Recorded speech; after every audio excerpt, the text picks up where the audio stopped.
বন্ধুরা, আমি শরৎ দেবনাথ। আমি এখন রয়েছি শ্মশান ঘাটের এখানে, তেহট্ট।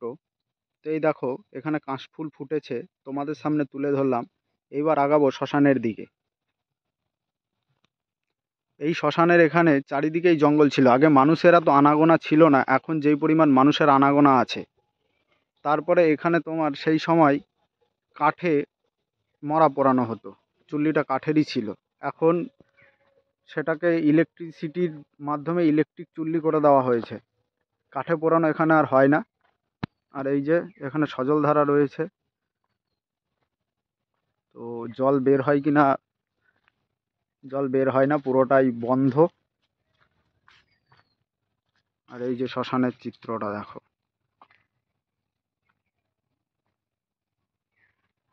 এখন কোনো মানুষই নেই, শবদাহ করা হয়, কিন্তু এখানে তোমার মরা একটু কমই আসে।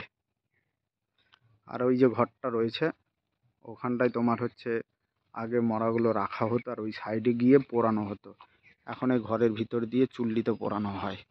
যাক, ভিতরে ঢুকছি না, একটু সমস্যা আছে, এই কারণেই। নেক্সট টাইম আবার কখনো বানিয়ে দেবো। আর ওখানে একটা জলের কল রয়েছে, আর ওই সাইডে একটু বসার ঘর আছে।